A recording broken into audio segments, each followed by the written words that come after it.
जय श्री कृष्ण दोस्तों, कैसे हैं आप। ढोलक के इस नए क्रम में आपका एक बार फिर स्वागत है। आज मैं आपको ढोलक के विशेष बातें जो छोटी छोटी ट्रिक हैं वो आपको बताने जा रही हूँ, क्योंकि जिन लोगों के मैसेज आ रहे हैं कि मैंने ढोलक सीख गए हैं और अब हमें भजन पर बजाने की देरी है, और जो ढोलक सीख चुके हैं उनको बहुत बहुत बधाई। एक बार मेरी तरफ से न्यू बिगनर्स के लिए बहुत बहुत बधाई जिन्होंने ढोलक सीखी है, और जो सीखने वाले हैं उनको भी। तो आज मैं मेरी तरफ से आज मैं आपको एक कुछ ऐसी बातें बताने जा रही हूँ जो भजन पर आपके लिए बहुत काम आएंगी, क्योंकि भजन पर गाना एक विशेष कला है और ढोलक पर साथ में बजाना और गाना। तो आज मैं आपको बताऊंगी कि आपको कैसे भजन पर गाना है। उसके लिए आपको थोड़ी सी मेहनत जरूरी है। आपको क्या करना है, एक कॉपी लेना है और एक पेन लेना है, जिस पर हर दिन एक भजन आपको लिखकर रखना है। आप समझ गए, हर दिन एक भजन याद करना है और लिखकर रखना है, ताकि आपको कोई डिस्टर्ब ना हो ढोलक बजाते हुए। आपको जब माइंड में सेट होगा भजन, तो आप वो भजन को गा सकेंगे और ढोलक के साथ में आपको दिक्कत नहीं आएगी। तो ये आपको बहुत छोटी छोटी बातें आज मैं बताने वाली हूँ। आप इसको ध्यान से समझें और सुने कि कैसे हम ढोलक पर भजन गाएंगे। और नंबर एक बात जो मैंने बताई, समझ गए आप कि हमें भजन को याद करना है और लिखकर रखना है, ताकि हम भजन को अच्छे से गा सकें। क्योंकि चार लोगों में हमारी इंसल्ट ना हो, और पहले हम घर पर उस भजन की प्रैक्टिस करें। उस भजन को गाकर ढोलक पर देखें कि हम कैसी ढोलक बजा रहे हैं। थोड़ा साथ में एक मोबाइल रखें, उस पर रिकॉर्ड करें अपना गाना और ढोलक को रिकॉर्ड करें साथ में, ताकि आप ये समझ जाएं कि मैं कैसी ढोलक बजा रही हूँ और किस तरीके से मैं गाना गा रही हूँ। आप समझ गए मेरा कहने का मतलब क्या है। इससे आपके आगे चार लोगों में इंसल्ट ना हो और आप ध्यान से और बहुत अच्छे से भजन गा सकें, ये मेरा उद्देश्य है। तो एक पहली बात ये मैंने आपको बताई। दूसरी बात, आप जब भी ढोलक लेकर बैठे उसको बजाकर देखें कि वो ढोलक सही बज रही है या नहीं बज रही है। आपका कौन सा पार्ट सही नहीं बज रहा है। यदि आपका ये वाला भाग, चाटी वाला भाग आवाज नहीं आ रही है सही, तो उसको, ये चाबी होती है, इसको लेकर आपके पास भी होगी, और इसको चाबी से इस ढोलक को ढीला करें या फिर टाइट करें। ये इस तरीके से, ये चूड़ी वाली ढोलक होती है। यदि आपके पास ये वाली ढोलक है चूड़ी वाली, ये इस तरीके की ढोलक है नट वाली, तो आप इससे चाबी से इसका यूज कर सकते हैं, टाइट या ढीला कर सकते हैं। यदि आपकी ढोलक टाइट बज रही है तो उसको ढीला करें, और ढीली है तो टाइट कर सकते हैं। तो इस तरीके से, और फिर इसको बजाकर देखें कि आपकी ढोलक कैसी बज रही है। और इस वाले हाथ पर जो ठप्पा वाला हाथ है, बेस है, वो गड़बड़ हो रहा है, उसकी आवाज नहीं आ रही है, तो उसको भी आप टाइट या ढीला कर सकते हैं, ताकि आवाज अच्छी आए। आज मेरी ढोलक की आवाज थोड़ी अच्छी नहीं आ रही थी, तो मैंने ये चाबी का यूज किया। आपको भी बताना जरूरी समझा कि आपको भी बताऊं कि ये ढोलक का पार्ट बहुत महत्वपूर्ण है। तो इसको भी हम टाइट या ढीला करेंगे। आप देखेंगे कि आवाज में चेंज आएगा मेरी। ये मेरी ढोलक की आवाज नहीं आ रही है, तो मैंने इसको ढीला किया थोड़ा, और ढीले करने पर आवाज नहीं आ रही है, मैंने इसको टाइट किया, और हर चूड़ी को थोड़ा थोड़ा कसा मैंने, तो मेरी ढोलक की आवाज का टंकार अच्छी आने लगेगी। आप देखेंगे कि ढोलक की आवाज अलग चेंज आएगी। तो मैं आपको एक बार ढोलक बजाकर बताऊंगी कि आप इस तरीके से ढोलक जब बजाएंगे तो भजन में चार चांद लगते हैं। तो किस तरीके से आप भजन में ढोलक बजाएंगे, ठप्पा देते हुए। ये दो पार्ट जो है हमारे, इनको इससे हमें ठप्पा देते हुए ढोलक को स्टार्ट करना है। जब भी अब हम भजन गाएंगे तो हमें ठप्पा देते हुए स्टार्ट करेंगे, क्योंकि लय ऊंची या नीची होती है भजन में। तो जब भजन पर लय ऊंची या नीची जाएगी तो हमारी ढोलक में ठप्पा लगाना पड़ेगा। तो ठप्पा लगाने से हमारा भजन अच्छा गाएंगे हम। तो मैं आपको छोटी छोटी बातें जो बता रही हूँ, आप माइंड में सेट कर लें, क्योंकि यदि आप इन बातों को भूल जाएंगे तो आपकी ढोलक में अच्छा नहीं आवाज आएगी और आपको भजन पर अच्छे से नहीं गा पाएंगे। तो ये दोनों बातें जिन्होंने ढोलक सीख ली है उनके लिए बहुत इंपॉर्टेंट बातें। और जब आप भजन में नीचे, अक्सर मंदिर में या बलुआ में जब हम जाते हैं तो हमें जमीन पर बैठना पड़ता है। तो अपनी ढोलक को जमीन पर थोड़ा सा कुछ ऊंचा रखें, जो चाटी वाले भाग को, जैसे मैंने ये इस चादर को लपेटकर इसको रख दिया है, तो ये थोड़ा भाग ऊंचा हो जाएगा, तो इससे हमारी आवाज ढोलक की अच्छी आएगी। तो आप समझ गए, ये छोटी छोटी बातें जो मैं ट्रिक बता रही हूँ आपको समझ जाएंगे। और आपको जो पहले में सारी ढोलक आप सीख चुके हैं, तो आपको पता ही है कि आपको क्या क्या होता है ढोलक में। मैंने आपको 3 टप्पे की, 4 टप्पे की, 5 टप्पे की, 5 तरह की ढोलकें आपको बताई हैं। और उन ढोलकों से आप समझ गए होंगे कि आपने जो मेरी पिछली वीडियो हमने देख ली होगी। आज मैं आपको, मेरा उद्देश्य है कि आप जो सीख चुके हैं उनके लिए मैं स्पेशल वीडियो लेकर आई हूँ कि आप भजन पर ढोलक अच्छे से बजा पाएँ। यही खुशी होती है मुझे जब आपके कमेंट्स आते हैं कि हमने ढोलक सीख ली है। और अब मुझे कुछ किसी से पैसा नहीं लेना है, कुछ नहीं करना है, बस आपने मुझे गुरु माना है, ये मेरे लिए बहुत खुशी की बात है। जो मेरे स्टूडेंट्स हैं उनका एक बार बहुत बहुत धन्यवाद, आपने ढोलक सीखी। तो मैं आज भजन पर आपको ढोलक गाकर बताऊंगी कैसे हम भजन पर ढोलक बजाएंगे और उस ढोलक पर थाप कैसे देंगे और किस तरीके से हमें धुन को चेंज करना है। तो आज देखें, आइए आप भी ढोलक लेकर मेरे साथ बैठें। यदि ढोलक ना हो तो तब तक मैंने एक और ऑप्शन बताया है, आपको याद है क्या बताया है?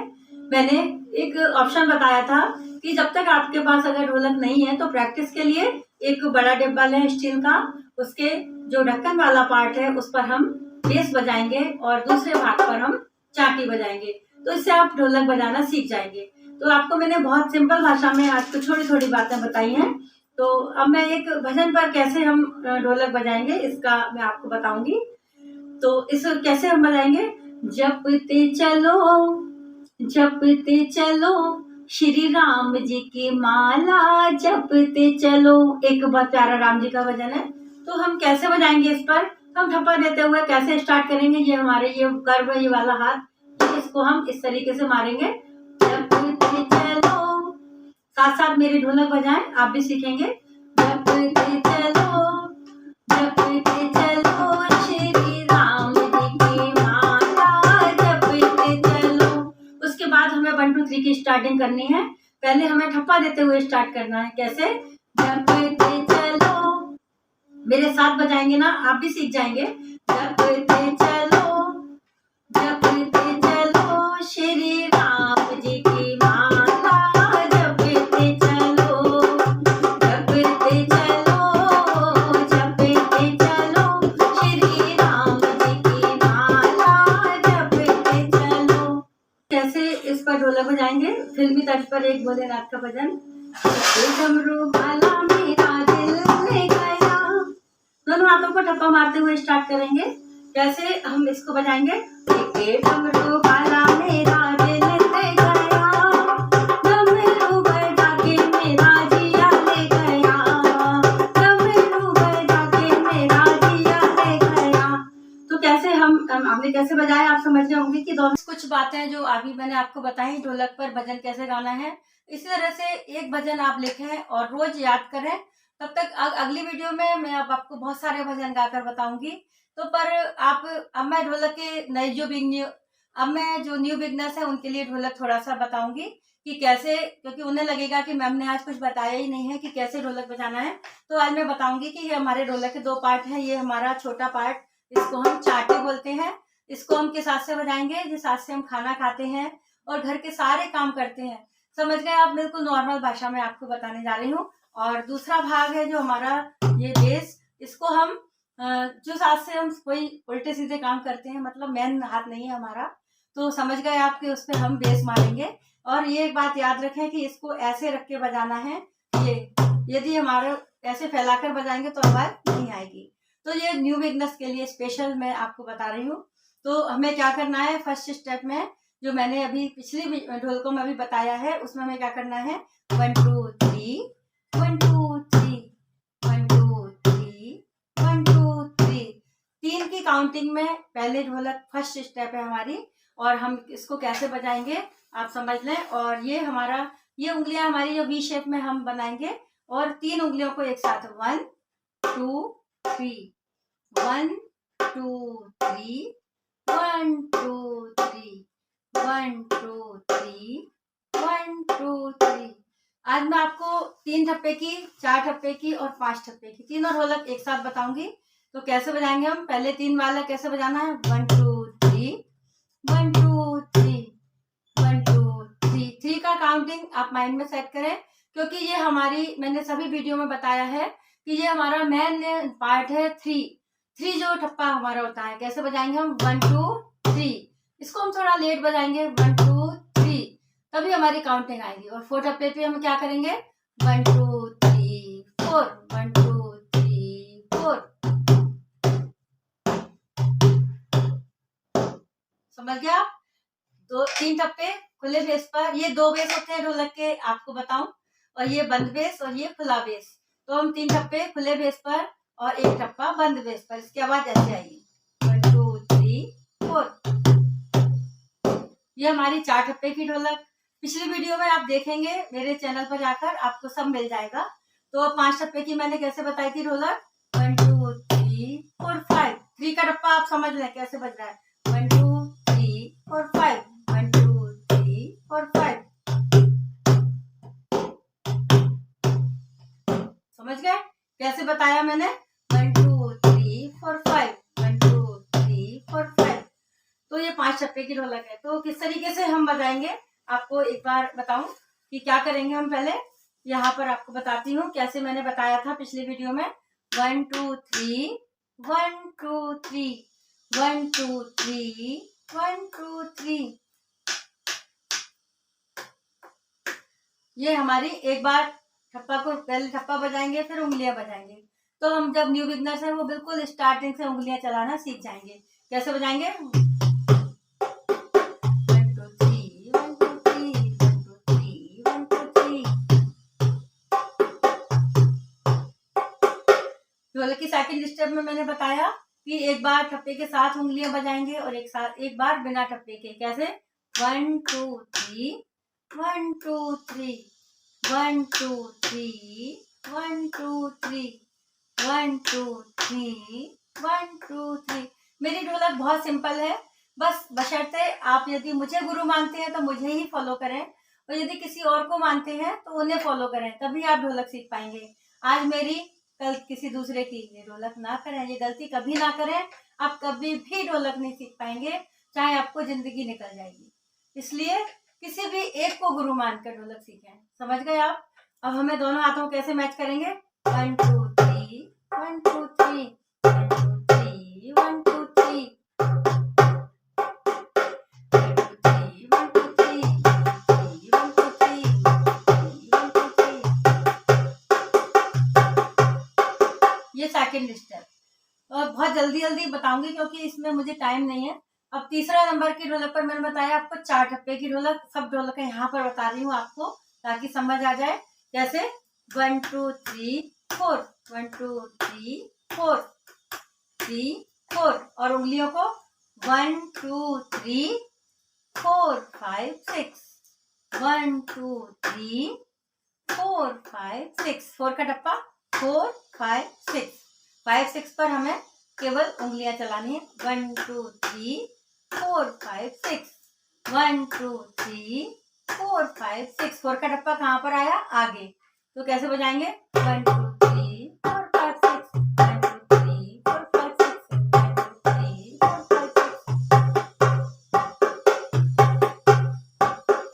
1 2 3 4 5 6। हमारी जो 4 टप्पे की ढोलक है वो भजन पर भी यूज होती है। आपको बताऊं कैसे, वीर हनुमाना अति बलवाना राम नाम जपियो रे प्रभु मने बसियो रे। ओ वीर हनुमाना अति बलवाना राम नाम रटियो रे प्रभु मने बसियो रे। तो इस पर हम ढोलक पर भजन भी गा सकते हैं। अब आते हैं हम चौथे नंबर की ढोलक पर, 5 टप्पे की ढोलक। तो हम क्या करेंगे, 1 2 3 4 5 6 1 2 3 4 5 6। 4 5 और 6 पर हमारी लास्ट उंगली रह जाएगी। 1 2 3 4 5 6 1 2 3 4 5 6 1 2 3 4 5 6 1 2 3 4 5 6। समझ गए आप? दोनों हाथों को, ये हमारी संपूर्ण ढोलक है। इस ढोलक पर हम भजन में, सुंदरकांड में, कीर्तन में, कहीं भी हर गाने पर यूज करेंगे 5 टप्पे की ढोलक। तो आप समझ गए होंगे कि कैसे हमें इस ढोलक का यूज करना है। तो आप समझें कि कैसे हम दोनों हाथों को मैच करेंगे।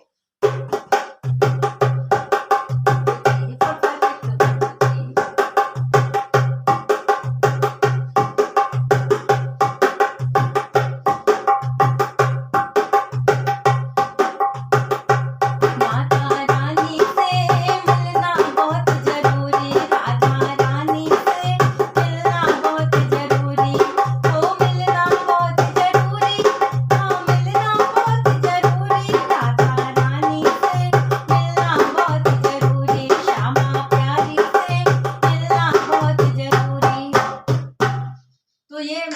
5वें नंबर की ढोलक आपकी समझ आ गई।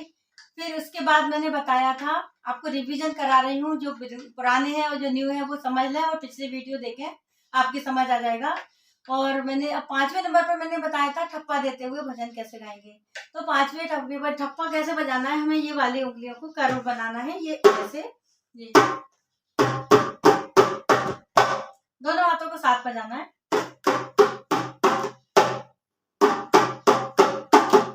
ये ठप्पा जो बजेगा गाने के हिसाब से बजेगा। यदि धीमा भजन है तो धीमा मारेंगे, और तेज भजन है, फास्ट है तो फास्ट बजाएंगे। तो आप समझ लें कि ठप्पे मारने का बहुत महत्वपूर्ण हिस्सा है ये हमारे भजन का, हमारे गाने गाने का, ढोलक का। तो आप समझ जाएंगे कि कैसे हमें ठप्पा मारते हुए ढोलक स्टार्ट करना है।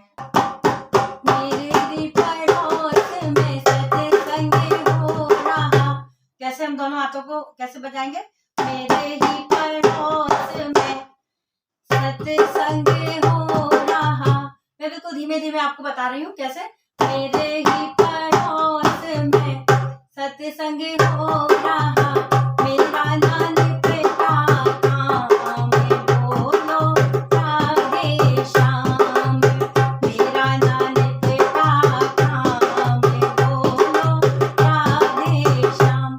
तो कैसे हम समझ गए आप, कैसे हमने बजाया और कैसे हम गाएंगे भजन। धीमा होगा, कड़ी चेंज करेंगे, तब हमें ठप्पे की आवश्यकता है। और बीच बीच में भजन के हम ठप्पा कैसे लगाएंगे, कहाँ लगाते हैं, आपको मैंने पहले बताया। तो आप समझ गए होंगे कि ढोलक में क्या क्या होता है, कैसे हमें ढोलक को कसना है। आपको रिवीजन करा दूं, 3 ठप्पे की ढोलक कैसे बजाना है, 4 ठप्पे की, 5 ठप्पे की, ठप्पा लगाना। आपको सारी ढोलक आपको इस क्रम में मिल गई। और पिछली जो वीडियो है उसमें आपको बिल्कुल बहुत ही डिटेल में आपको मिलेगा। तो अब आप नेक्स्ट वीडियो के इंतजार में, तब तक आप खुश रहें, स्वस्थ रहें, मस्त रहें और ढोलक के साथ एंजॉय करें। जय श्री कृष्णा।